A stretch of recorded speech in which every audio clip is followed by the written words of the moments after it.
أعوذ بالله من الشيطان الرجيم بسم الله الرحمن الرحيم الحمد لله والصلاة والسلام على رسول الله صلى الله عليه وسلم الحمد لله الذي خلقنا وفضلنا على كثير ممن خلق تفضيلا أوصي نفسي وإياكم بتقوى الله تبارك وتعالى وراكبوه مراكبة من يعلم أنه يسمع ويرى وتزودوا من دنياكم لآخرتكم واعلموا أن خير الزاد التقوى. سئل النبي صلى الله عليه وسلم من الذي أدبك يا رسول الله فأحسن تأديبك فماذا أجاب المصطفى قال أدبني ربي فأحسن تأديبي. baganda bange ab'ebitiibwa amatenda amajjuvu gatendebwa n'owekitiibwa Allahu subhanahu wa ta'ala. Tumwebaza okubeera nti yatulungamya ku ddiini ey'obusiraamu. Allah yatugamba nti waradhitu lakumul islaama diina. Allah yatusiimira eddiini ey'obusiraamu. Bannange ekyengera ky'okuba omusiraamu abantu bagenda kitegera ku yaumul qiyama. Olunaku olwaleero omuntu ne wabanga yeeyanjula namuga ayogera ku bitiibwa byo kizibu nnyo oli okumusanga n'agaya ekitiibwa kyange ekisooka ndi musiraamu, then nembeera dokita, then nembeera accountant, nembeera ebisigadde. Naye omuntu agamba yenze Ssaalongo, engineer, accountant, omukulu w'ekika LC3 chairman. Naye nga ki singa abantu baali bamanyi weight y'obusiraamu nga okwata omuzindalo ga nti nze ndi musiraamu, nze Hamida nagundi, abantu bagamba nti naye Allah yagamba mu Qur'ani nti rubama yawaddu alladhina kafaru law kanu muslimun. Ku yaumul qiyama abantu abataali basiraamu bajja kuwishinga singa baali bakkiriza, singa baali basiraamu. Allah naga nti dharuhum yaakulu wa yatamatta'u, mubaleke bajeganye badde eno badde eri. Ekyengera ky'obusiraamu okumanya kikulu nnyo. Nabbi wa Allah ayitibwa Nuhu alayhi salatu wassalamu bwe yali azimba eryato yagamba mutabani we nti ya bunayya rukab ma'ana. Namuga nti mutabani wandirinnye lino eryato. Mutabani muvubuka w'amaanyi n'agamba taata ebintu byo saawi ila jabali yasimuni min alma. Ozimba eryato nga tewalina mataba, tewalina mazzi, nze nja kulinnya olusozi kale webiriba bizze. Namuga nti la asima alyawma min amri llah, leero tewali agenda kuwona kiragiro kya Allah. Paka bwati omwana n'amaliriza nga teyali musiraamu. Nze naawe olunaku olwaleero mu butuufu nga watwanjuluza bajjajja baffe babiri emabega, oyinza obutasangayo musiraamu. Noga nti nze Kizito mutabani wa Mubiru, mutabani wa Gundi addakaawo, ayinza obutaba musiraamu. Ng'obusiraamu Allah mu layinigi yammwe yayisaawo generations 40 n'agera ku ya 38 ng'ogenda kujja ya muyana oba muyana mu 2. N'agamba nti kati ono maama wono kasiramuke asobole okuzaala ono bafune omuzzukulu omusiraamu gwatudde waneeno nange. Kyengera kyamaanyi nnyo. Bannaye tumwebaza Allah okutuwa obukkiriza. Wama kunna linahtadiya lawla an hadana Allah. Mu butuufu kyandibadde kizibu nga tuba kuweebwa notisi eza buli ddiini ne bagaa tulinawo eddiini eno nti rutiini yayo eri etya, bakeera kweyiwa ku mazzi kusaawa 11:30. Olumala ne bakola batya, ne basaala. Olumala ne bakola batya, balina okusoma azikali, balina okusoma Quran. Wezituuka saa 7 nga baddamu beeyiwako amazzi, wezituuka ku 10 nga baddamu beeyiwako amazzi, ne zituuka emu ne beeyiwako amazzi, 2 ne beeyiwako amazzi. Tikiki aye balina okugendako eyo e Makka nti ate biba biti ebyo bonna bambala engoye bwe ziti nti ate ne bakola ki, ne badduka eno n'eno naga eyo ddiini tugitegedde mutuwe ku yookubiri. Waliwo n'eno sobola okumala wiiki n'ofunayo olunaku ku Sande, tegerekesa n'okuba essuuti yo n'ogenda essaawa 3 kiba kiwedde. Tikale n'eyo tiwaliwo neeno nti ate yeyo ekola etya nti ate eyo kasita ogenda olaba oli kabona n'omunnyonnyolamu ebibyo kiba kikoze eki kiba kiwedde. Ne batugamba tulondeko eddiini kwezi 3. Mulowooza twandironzeewa? Maama mbukati muti okugamba Allah mazima mulabanga bakoze tabbu. Naye wallahi tekyandibadde kyangu kuselectinga busiraamu. Newe tuva ku practices bwe twandigenze mu mateeka tugamba nti waliwo eddiini eno tekkiriza bwenzi, tekkiriza kino, tekkiriza riba, erina byotalya. Waliwo neeno nga buli kimu okirya just kasita oba bwoti ne bwoti. Waliwo neeno yo terina kitabo naye kasita otunula ne bakukolerayo ebyamagero kiba kikoze eki kiba kiwedde. Omwavu bakolako nga bukyali, ayina endwadde tukolerakawo instantly. Nti eddiini eno endala yadde bo balina ekitabo n'Oluwarabu n'ebisigadde, naye bw'osaba edduwa olina okulinda. Tebijjirawo nti tebijjirawo. Mmanya babirajja nti tomanya naye Katonda bamukkiririzaamu. Era kyanditubeeredde kizibu okukyuzinga obusiraamu. Kyova olaba yagamba nti nno waradwitu lakumul islaama diina. Allah kennyini ye yatusiimira obusiraamu.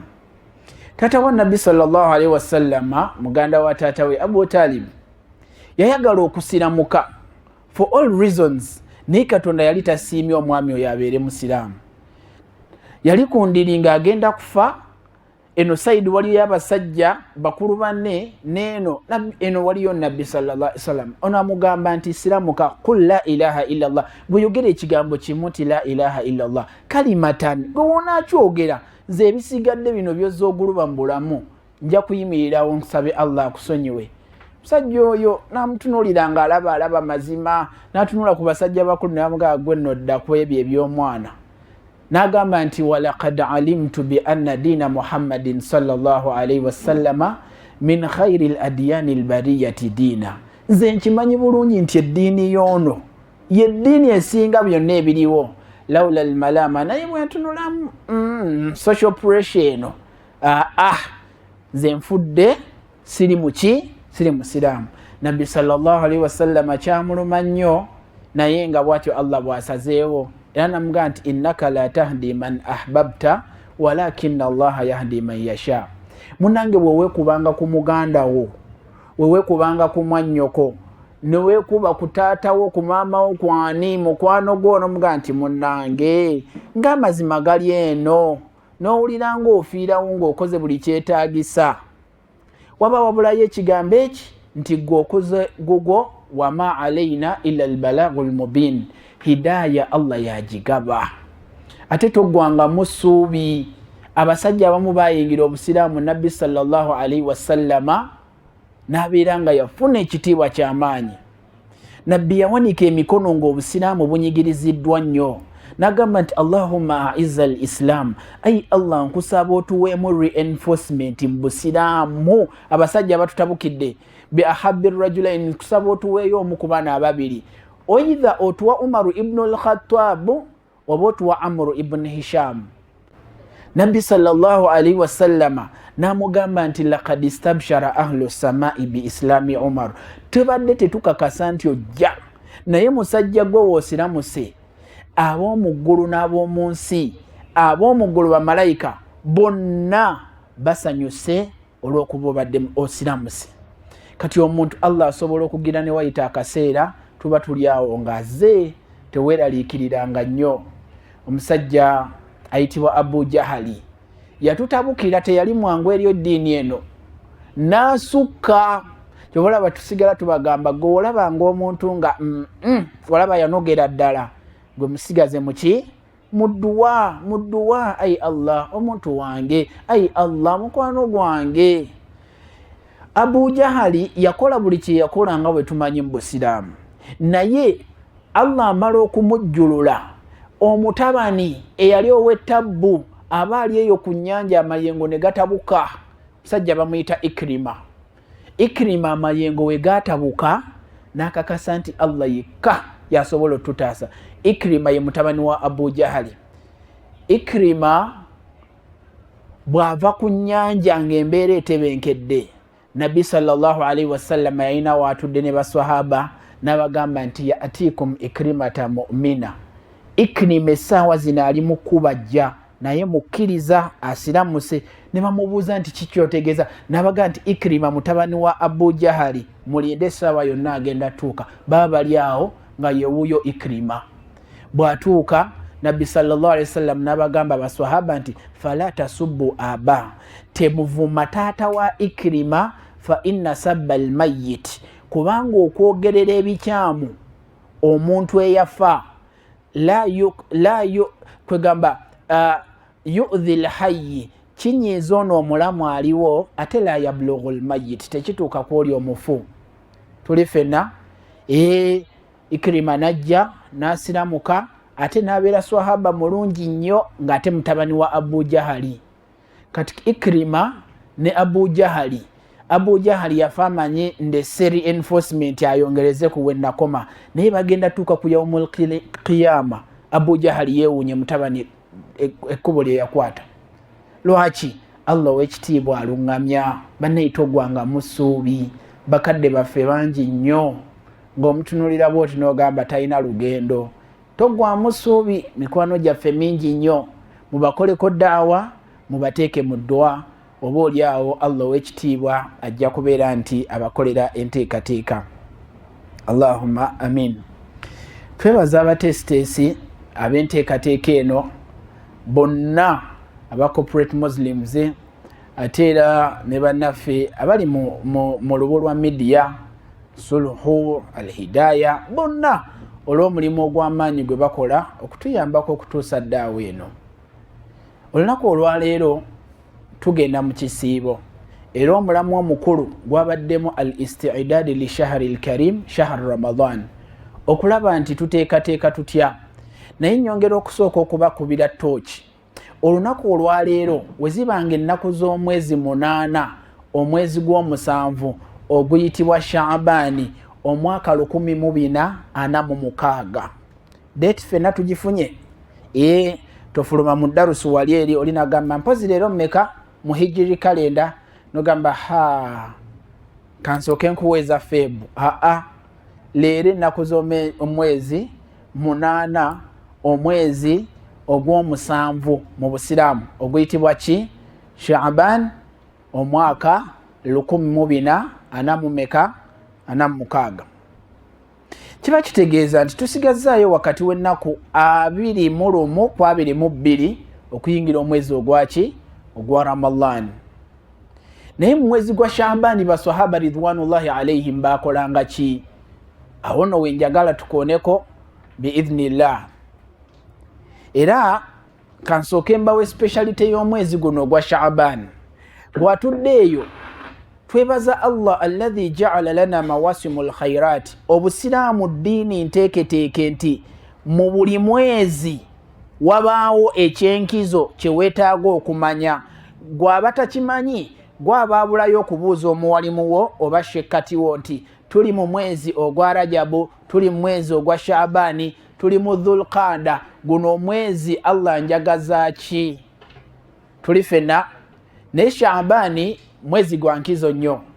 Ekisookera ddala lwaki gwa nkizo? Omwezi guno ogwa Shaabaani gwe mwezi gwokka oguli wakati w'omwezi gwa Ramadhaani ogw'okusiiba n'omwezi ogw'emizizo ogwa Rajabu. Ekyokubiri, mu mwezi gwa Shaabaani muno mwemu Allah mwe yassize etteeka mu mwaka ogwokubiri nga tumaze okusenguka ery'okusiiba ya ayyuha alladhina amanu kutiba alaykumus siyam kama kutiba ala alladhina min qablikum la'allakum tattaqun. Kyali mwezi gwa Shaabaani etteeka eryo mwerika. Amateeka gakkanga mu biseera ebyenjawulo era nga Allah alina ensonga lwaki agassizza mu mbeera efaananako bwetyo. Mu mwezi ogwa Shaabaani era nakano kakulu waliyo obuntu nga tebwetaagisa kubeera shekati oba muwalimu nakola mikaddima mingi. Ng'ojja bussa ne ku family group nga tukyali wano kyabaaye omwezi guno eno Ssekawano agambye mwe mwakkira aya eno.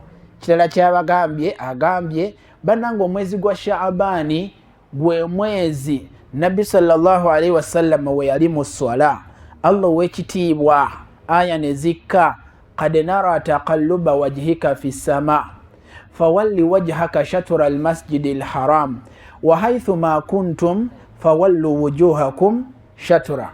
Ekibula kyetulina gyetutunula e Makka, nabbi sallallahu alaihi wasallam agenda okulungamizibwa on where he should face. It was in the month of Sha'ban. Era okuva olwo abachina ba Ethiopia n'ensi zino wammanga Sudani gende South Africa naffe wane Uganda, Allah fenna n'atutegeeza mu nsi yonna ti wa haythu ma kuntum fawallu wujuhakum shatra, wonna we muba muli mukyuse mutunule ekibula gye kiri e Makka. Era mu one of the specialities ziri mwenda obusiraamu enkizo gye bulina amadiini amalala gonna gye gatayina. One of them yeffeffeka abalina eddiini nga ffenna tutunula sayidi emu. Tewali ddiini ku nsi erina kibula eyo. Kyova olaba ekigambo kibula tekiriyo mu Luzungu era tekiri translated in any other language.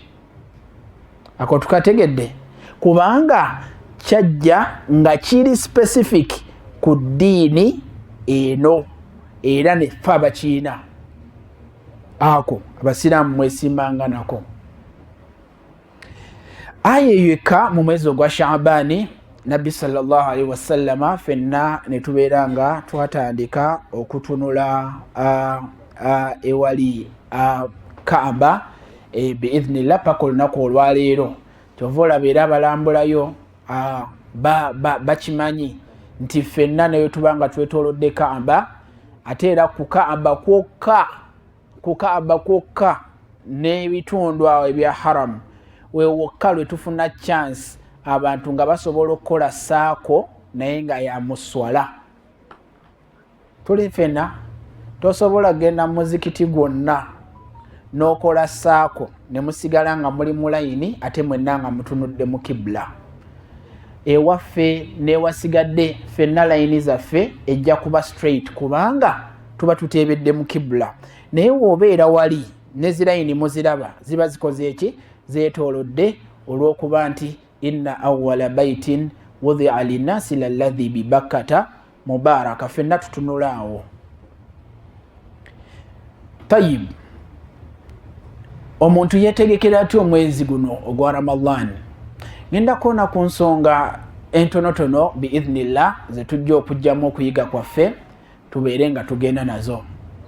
Ekisookera ddala bwe tuba twetegekera omwezi gwa Ramadan okusiiba, tugwetegekera mu mwezi gwa Shaabani. Ramadan tetugyetegekera mu Ramadan.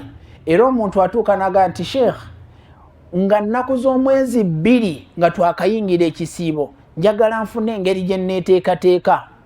Otya kyova olaba nti eswala togiyigira mu swala. Singa oba mu swala omuntu n'akukonako nga tugenze ku ruku n'akugamba nti owaaye sooka onsomeremu nange, soma waggulu nnyo nga nange bwenkola ki?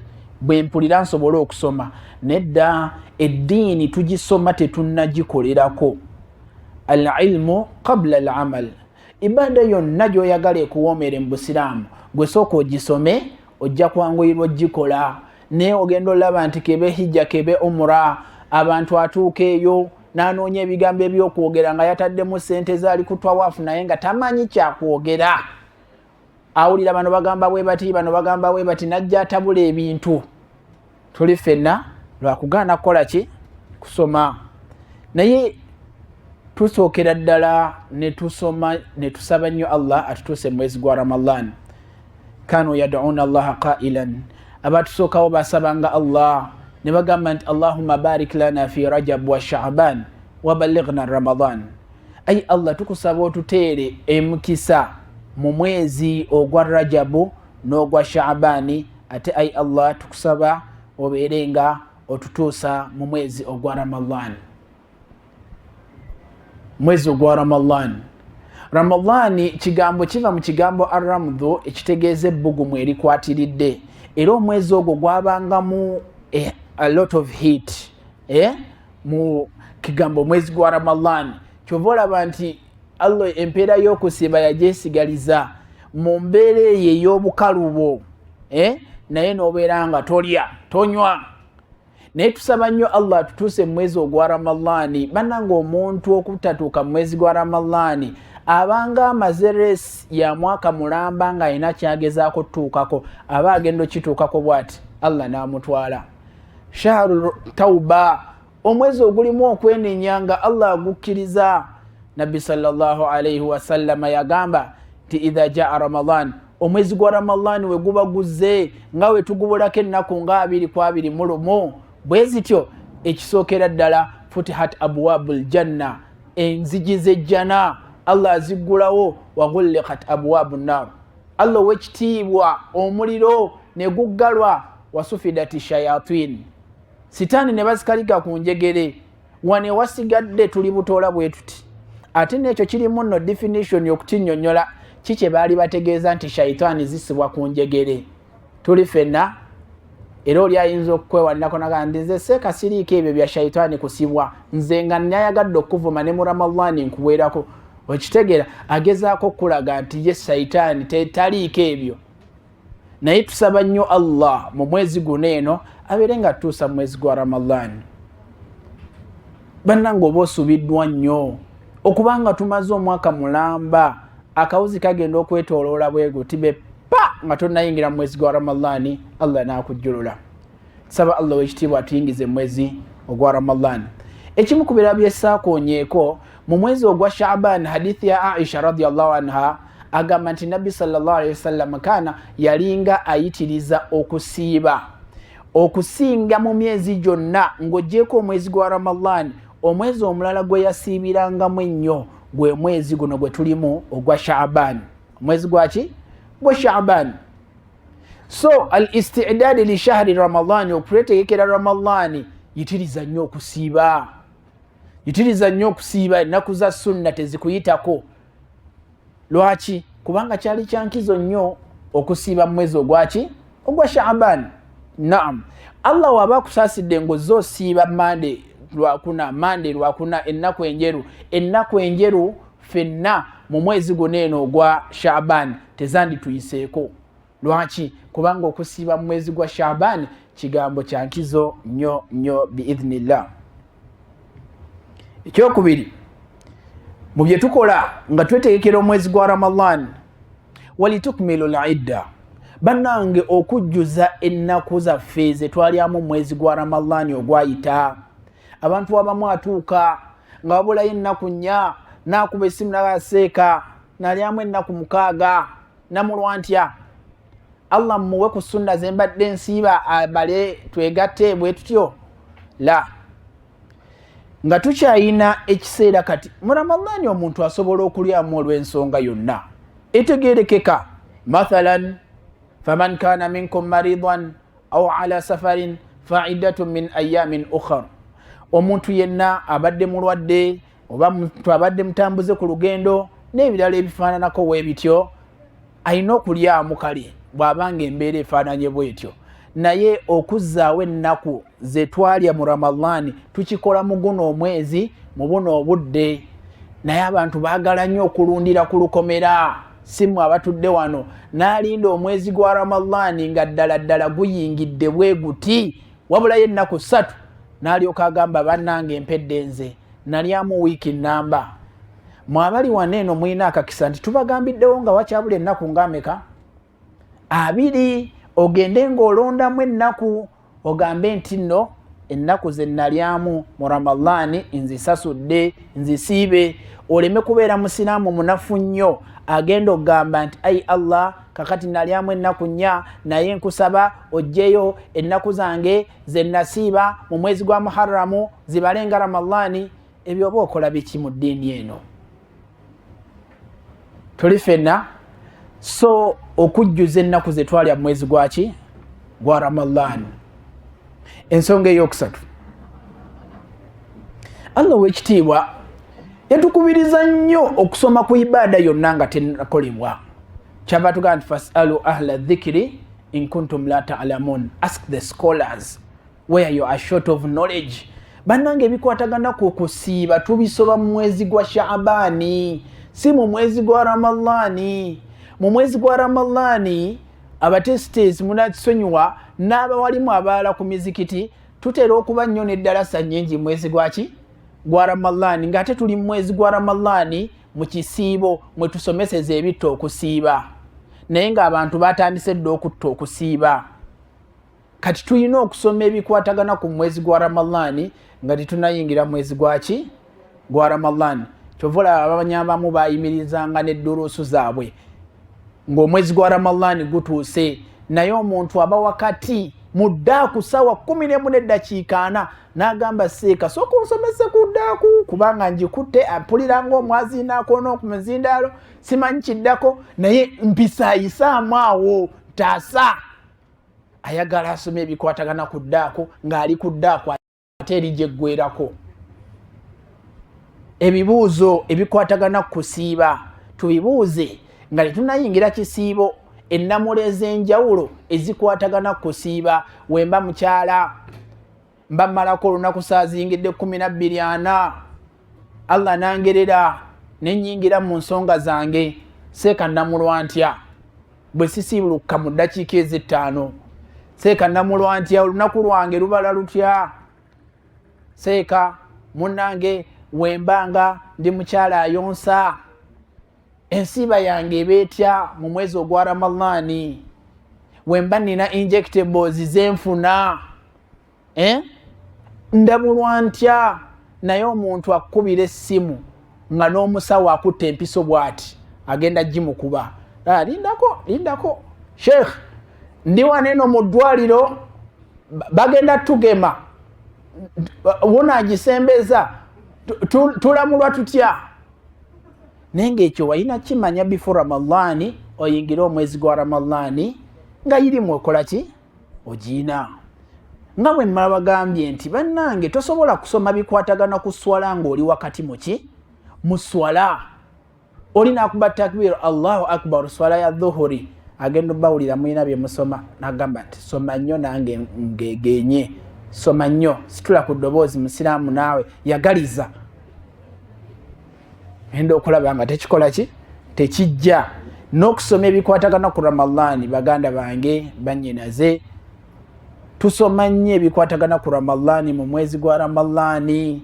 Mirimu ki emirungi egy'okukola mu mwezi gwa Ramadhani ebyo tubisome nga tetunayingira Ramadhani osobole okubeera ne pulaani yo butya bw'ogenda okubeera mu mwezi gwaki gwa Ramadhani. Yes, ekyo kigambo kikulu nnyo. Ensonga eyokuna ikhtiyaru al-awqati al-fadila wal-ightinam okubeera nti tufaayo nnyo okulondayo n'okupulaningira ebiseera byaffe engeri gye tugenda obbimalamu mu mwezi ogwa Ramadhan. Why is that very important? Even any course gyokola ku campus ogenda okulaba nga tonnagitandika basooka ne bakutemera nti it is a 3-year course. It has these course units. Semester gwa mu bbanga bweriti naye ebyo byonna nga tonnabikola bitandika. Omwezi gwa Ramadhani ng'oyagala okuguripingamu okufunamu ebirungi tandika okupulaninga nga bukyali. How is my average day going to be in the month of Ramadan? Kyova olaba abantu bakoowa mangu olunaku olusooka n'olwokubiri akeera ku makya bw'ati amaze subuhi neyeebaka n'apapiriza okutuuka ku mulimu n'asumagira n'asaala dhuhuri n'agwa mu muzikiti n'agwa eri.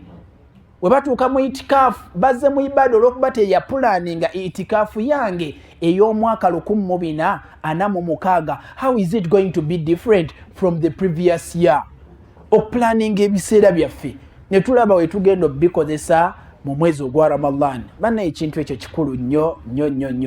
Kyova olaba abantu ajja mu itikaafu ng'atunuulira abatendereza Allah ekinene nnyo ye n'ajjayo Kulaani tamanyi gisoma n'agijjayo n'abikkulamu bw'ati nga bw'atunuulira ku banne abali mu kusoma ekivaamu. Ate n'abalala olw'obutapulaninga biseera na nkozesa yaabyo ojja mu muzikiti n'olaba abantu abali serious, then you critique yourself oga nsijja Allah n'alabika ntya mu maaso ge naawe n'ogikuulayo osomemu olw'okuba tewabyetegekedde peegi emu bweti n'otandika okusumagira.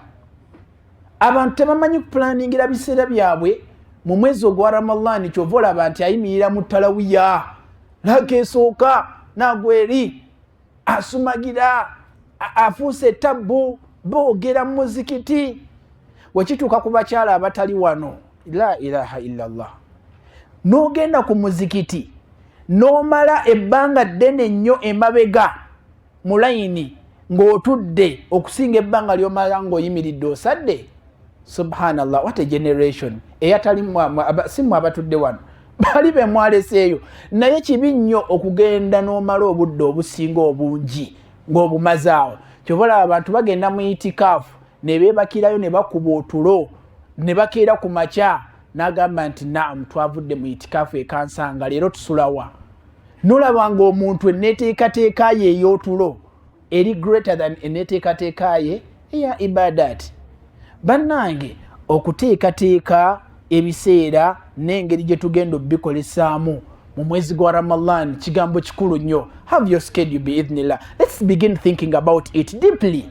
Yes, every hour should count in the month of Ramadan because this is something that is going to take another full year without coming back. Saba Allah ekitiibwa atusobozese okupulaningira ebiseera byaffe. Nina ebintu bye nabadde ntunulamu ko era neŋŋamba nti nja kusharingako nammwe naddala in terms of usage of time.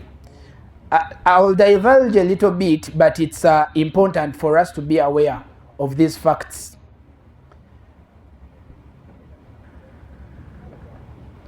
Naddala ku nkozesa y'obudde. Naddala ku nkozesa y'obudde bwaffe. Kubanga ebimu ku bisinga okutumalira obudde bi'idhnillah bitera okubanga amasimu gaffe ge twakkiriza bulungi ne ssente zaffe okugula n'okubeera nti tugakozesa. Why? An average person on a daily ku social media usage yo mu mwezi gwa Ramadan yandibadde different, and you need to practice it kubanga the issue called addiction is different. An average person checks their phone 58 times a day. 50 of those times are not relevant kwega tebalina kye basangayo because there are two major diseases that have come around because of our attachment to our phones and generally social media. What am I talking about? I'm saying there is that disease of FOMO, the fear of missing out. All the time, I must be missing out on something. No, but on a message alert, you find yourself checking. Bagamba nti 50 of the 58 times you don't find anything in actual sense. Njagala nawo kyekoleko example.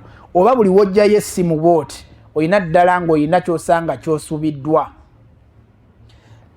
But also 70% of people check their phones immediately after waking up and 10 minutes before sleeping. Tuwanike ku mikono oba ffenna si ffenna oba abasinga obungi muffe bameka azuukuka nga the moment you wake up what tosooka kebera ku ssimu ng'oggyeko mu abali wano naye osobola n'okubeera ng'oli maama wa mwana nga wasuze naye wano wabbali n'ozuukuka bwoti n'otasooka kebera ku mwana oba akasuuka kamubisi oba bulangiti n'osooka okebera bwoti ku ssimu. Tuli ffenna olabe the fear of missing out. It's an addiction. The addictions in this trend, I'll give you some bit of insights, especially when it gets to addiction in that line. Anyway, 50% of teens do content for 18 hours before you see it on social media. Kubanga omwana okuperfectinga that ka clip akagenda okutwala 30 seconds. Ajja kubalansinga, is the light okay? Is the voice okay? Am I using the right words? And they'll rehearse that and practice it. Kyovola bennaku zino olaba video n'omu commenting era n'omuga soko tuwe ku back bakiyita batyeyo wanji behind the scene. Soko tuwe ku behind the scene. Sebo okimanyi nti naye abanayo era n'agikuteerayo n'osooka okomparing ate 30-second video. abantu bamala 18 hours averagely in the world. And let me tell you that that is 50% of the teens, not the whole percentage. But also it's important that 85% of children born from 2000 have phones as their best friends. Chovolaba, there are people who are here. Nenga na ochimanyi. Until you can be here. Nobera for an hour. Nga toli bored. Nga you are chat. Nga your best friend is with you. Nga teto ina buzibu. Tulifena. Just have data. It's good enough for you. Ero muntu ogenda okulaba nge simu ye best friend we. 85%. For 15 years, the greatest addiction, I don't know whether we have people into mental health here, but addiction, for the past 15 years, the greatest addiction was drugs. 15 years, enjaga nebisigadde nga bituvuga tugenda maaso. But today, 5 billion, out of 5 billion phone users, 2.5 billions are addicted. There is a difference between using something and being addicted to something. Tulifena chovola banti cheche kisobola okuzaayo ewaka emisinde ne obadde ogenda ku muzikiti. Okitegeera nga guli wali ogenda okwata bwoti nga toyina simu yo. Abadde atuuse eri noga kansooke nkole ki? Nkomewo. Naye nga ina kyo sense muswala obadde togenda kukozesa simu. Si bwe guli? Addiction. And today, the current standards for statistics for drug addicts, bali 65 million. Naye, social media addicts are 25 billion. Sorry, 2.5 billion out of the 5 billion. And that speaks volumes. So, baganda bafa abebitiibwa ebimu ku bintu ebitandi tumalidde budde naddala nga tuli mwezi ogwa Ramadhani, phone addiction and social media usage. Nevertheless, it would be treated with the best, in the best way, bi'idhnillah. Science omulaba mukadde waffe Sheikh Bulafu, alhamdulillah. Ne Sheikh Kawoya Kanso Muhammad Ihram Travels, mashallah. Tayyib. Tuli mukozesa awqati al-fadila. Ni baganda banga bebitiibwa nga twetegekera omwezi ogwa Ramadhani. It's important to regulate and understand how we are going to use our time. There is another fact. Nti people spend 12 billion hours scrolling that thing that will never be completed. Bwokwata boti ku TikTok n'otandika okusika waggulu thread eyo teriba completed. Omanyi lwaki? Kubanga every second 1.4 million videos are being uploaded on that app. 1.4 million videos. Era njagala okuba ekifuba noga nti nina wifi ewaka bukyanga batenda TikTok leero ngenda kumalayo thread eno. Tosobola gimalayo. What does that mean? Averagely, we spend 1.38 million years on our phones, generally as the population. And in actual sense, bw'otunuulira ensi eno oba eriwezaawo akakadde k'emyaka. Tuli fenna, tuli mwaka ki tetuli mu 2000. Abaffe we tulituukira mu 5000. Kale bala n'ebyasookawo naye tusinziira ku ekyo kye tumanyi. So it's very, very important. You also note that in some instances, TikTok was made in China, right? But China is not amongst the first 13 consumers of that app for reasons that are well known to them. Why? Kubanga addiction and the results of wasting time biyinza okutuyitirirako. Tuli ku kigambo ikhtiyaru, okukozesa n'okulondayo bulungi ebiseera byaffe mu mwezi ogwa Ramadhani. Gezaako nnyo nga bw'osobola ng'essimu yeeyo ogikozesa mu makubo amalungi agatagenda kumalira mu mbeera efaananako bw'etyo budde.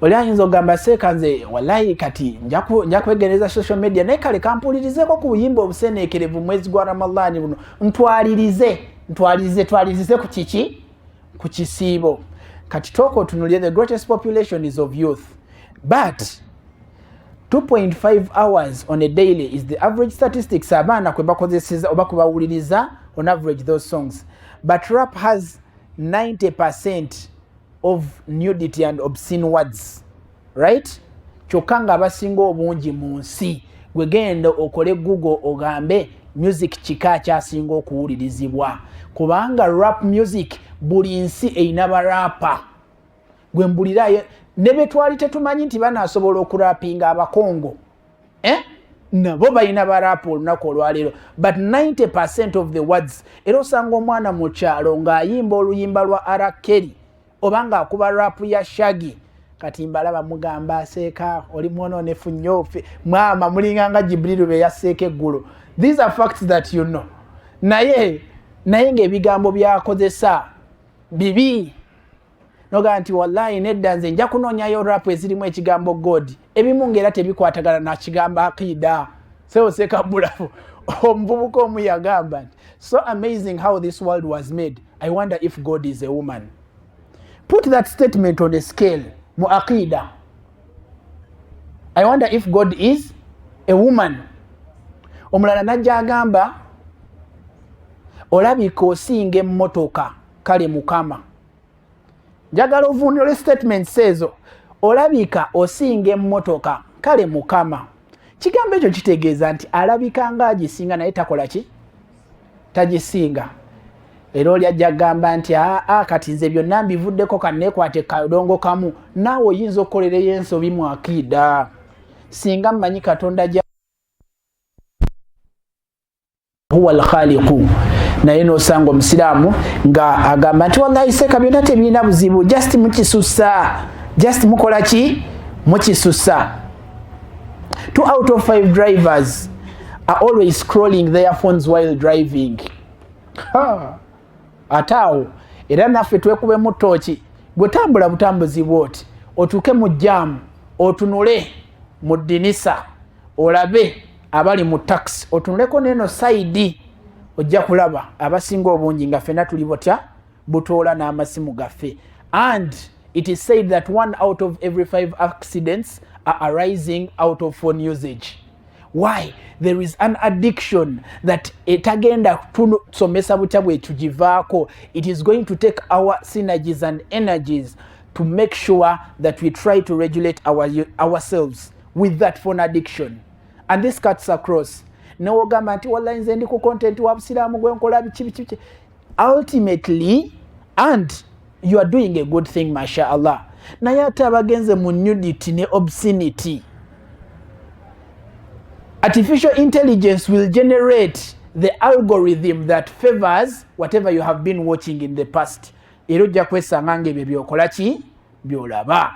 Kaakati we tuba twetegekera omwezi gwa Ramadan, have commitment, especially on your usage of time.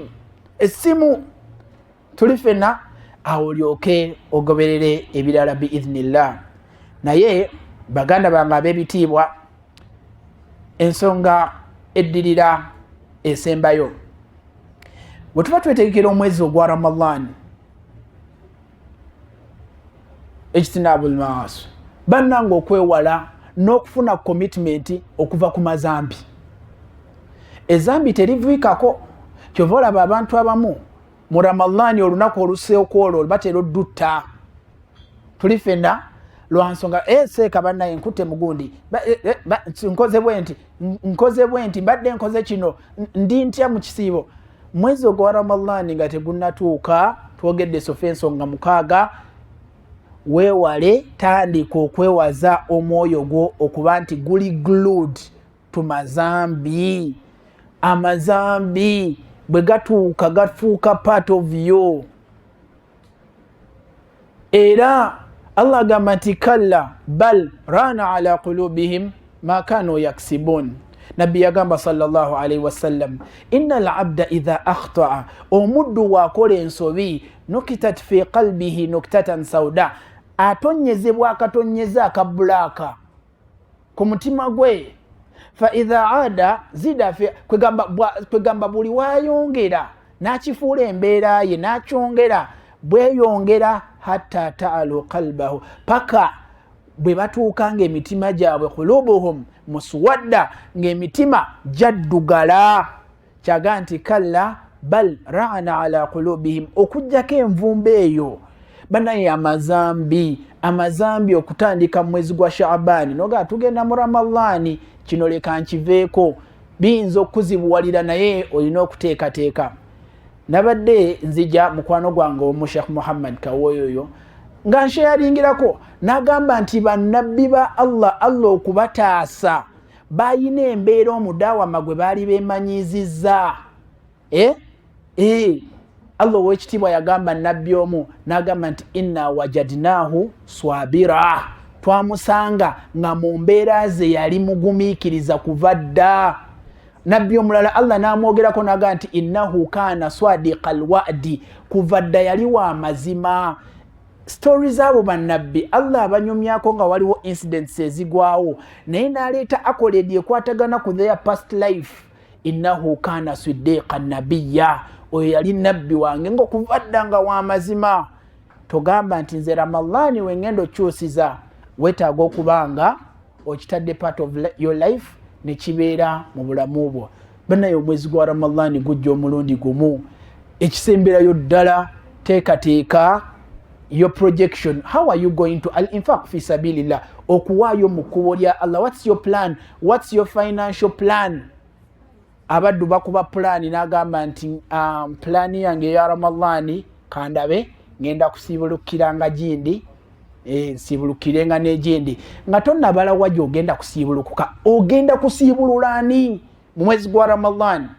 Genda budget z'emizikiti gyewaffe ku byalo tezitera kuba nnene osanga nga banywa obuugi bwa mutwalo ogwa bonna bokasa bafunayo kilo z'obuwunga waliwo kati kilo eri ku 10 emmeka 2 kilo 5 nga bayiwamu amazzi nga abaddu bakola ki basiibulukuka ng'emitwalo 2 gibanywesa bonna obuugi fruits nga zigwera mu mitwalo 4 omuceere omutinitini gwe batandikirako okulyako nga gugwera mu mitwalo 5 ng'olaba olunaku osobola oddwekwata mitwalo 10 ogamba ngenda basiibulula ennaku 5 mwezi gwa Ramadhani. Tuli fenna n'oteekateeka financial plan yo nti Ramadhani ngenda kuspendinga obukadde 3 mu order eno bweti ne bweti ne bweti ate n'okitandikako kikolera plan naye abasiraamu abamu mugera ne mwetema ebintu ku mizikiti ne bakujjukiza lunaku lwa Ramadhani olusooka aga hajati wali ogambye nti weekuta olunaku ani mwali serious mwalimu kate muyinawo ki muyinawo mmeka kati tulinawo mmeka jamaani watugamba olunaku olwekutte.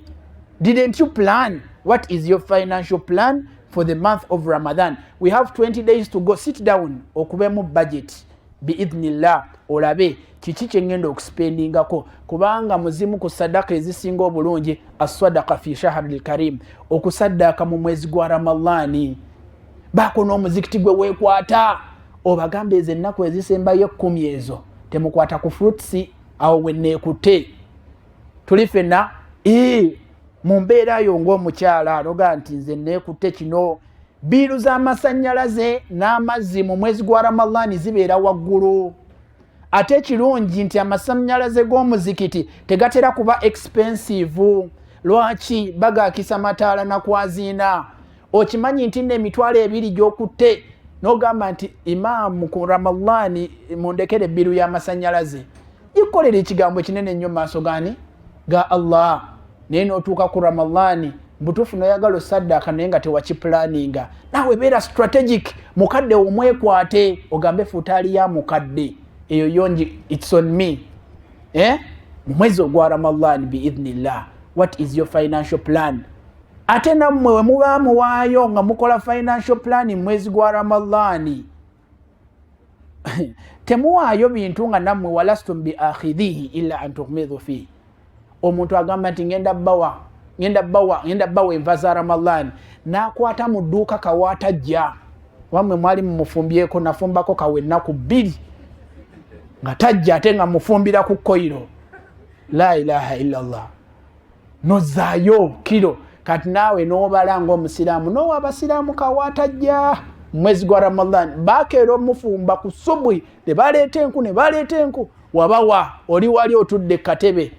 Naam Sheikh mulimiridde mutya mwongereemu enku tuwe ku bintu ebijja amangu ebintu ebirungi abasiraamu balyeko ku basmati nabo beewuunye bagambe muddu wa Allah kyono olunaku olusooka lutuyiyeemu mu maanyi nga naye otudde waliwo mashallah seka temunjogera naye ssebo oyagala oweeyo ate oyagala buli omu ojje ng'omubuuzaako oli otya gukuwoomera temugaaya nnyo mayinja oli awo oyitaayitamu buli omu omukola ki omulaga nti yeggwe yatuwadde ebintu naye wallahi era bawalimu sekabulafu sekakawooya abawalimu wali obalabyeko nga bajjukiza omukulu eyabasuubiza mu mwezi gwa Ramadhani naye haji wali otugambye naye ennaku nga ziweddeyo muwalimu lindako tulabe ekijja ojja kudda enkya ojja kudda luli jamaani eyo ibada y'okuwaayo yiyo wogamba nti mpaddeyo yeggwa alina obba noonya okole ki obawo empeera yejjule bulungi naye otuuka ekiseera n'owaayo ekintu nga naawe owulira bamaze kufunza nnyo gahala asiraamu baakuno bajja kunjogerera kambawo emmere. So al infaq fi shahri al karim shahri Ramadan okuwaayo mwezi gwa Ramadan let's have a budget ku mwezi ogwaki ogwa Ramadan nga tonna planning ani anaakusiibulula soko planning eggo naasiibulula ani omusiraamu oyina mwabali waneeno mu ruumu kwebyo ebitini byendabako kubanga ndaba engoye zammwe n'engeri gye mwambadde bwe sikusuubira kugenda naye kuswama mmere ya muzikiti y'abantu ba bulijjo badde oli akikulanki naye ne beekuŋŋaanya bahajati ne bafubutuka eyo ne bagamba wallahi nga bona wallahi bagenda tusiibululira wa baani abanaatusiibulula guno omwezi bulijjo badde oli akikulanki mwabandisiibuludde abantu tuli ffenna abantu babeere nga bafuna omugaso gw'okubaawo okwo otherwise there are people omusajja omu yagamba nti qad mata qaumun wahum fi nnasi ahyaun waliwo abasajja nga Allah yabajjulula mu bulamu bw'ensi but they are living in the lives of people because of their contribution. Edda mu byalo nga mumanyi nti wallahi geeti ya hajati gondi ebanzigule the least you can do ng'omukyala ewaka tofunye sente genda ofumba amazzi gawole ogatwale mu muzikiti bamanye nti buli lunaku tulinawo akadomola ka liita 5 akamazzi g'okunywa gundi yakekwata ekyo kikulu nnyo. Abasajja tosobodde kubaako nakyo okwatako kale nga bw'ojja okusiibuluka n'abasiraamu genda okuuta obudomola abasaze bagamba owaayi mashallah mu Ramadhani eno yenna atukuutira obudomola bwa wuzu muki mulungi naye you are complaining ebiyigo bya wano bibadde bwe biti kale katutuuke ku mmere tulabe kye munaatukolera yate abawalimu nga batusaaza biwanvu nnyo bannange mwagala kukola kyekisibo kyaffe buli kimu you want to be on the receiving end. Kurani nozisanga mu muzikiti mwezi gwa Ramadhani kale kola sadaka ya Kurani ogule box ogiteekemu abaddu basome naye omuddu ajjana ku complainingira shekhe kakati temutufuddeko ffe ng'abasiraamu b'omugigu neeno mwandibadde buli omu mugabirayo Qur'ani n'entasbiiri waneeno singa mutuwaayo buli omu n'ekitambaala tusiibe mwezi gwa Ramadhani nga tuggumidde gwewaddeyo ki ekijjawo kyokka omusiraamu najja mu muzikiti n'akwata Qur'ani n'agamba ya musiraamu eno nange ndi musiraamu n'agitwala ewuwe n'abeera nayo. Mwagadde okufuna mu busiraamu nga temubutaddeemu mugenda suula obusiraamu kigambo kinene nnyo. What is your contribution to the Muslim society? If you were absent and not born, what would the Muslim ummah, what would we lose? And how would we benefit by your presence? Mumbeera ayo ng'omukyala, mumbeera ayo ng'omwami. Tubadde ku kigambo ekyokweteekerateekera omwezi gwa Ramadan. Nsaba Allah w'ekitiibwa akkirize okulafuubana kwaffe n'okusoma kwaffe n'okwejjukanya kwaffe buli ali waneeno Allah abeere nga amumalira embeera ze zonna biidhnillah ate abeere nga abalwadde muffe abawonye abagonvugonvu abatalina mirimu Allah agibawe abatalina mirembe Allah agibawe ne baganda baffe abasiraamu mu buli nsi yonna n'abatali basiraamu abeere nga abawa emirembe ate abeere nga abawa hidaaya. Allahumma amin. وبارك الله فيكم وجزاكم الله خيرا جزاء في الدنيا والآخرة والسلام عليكم ورحمة الله وبركاته.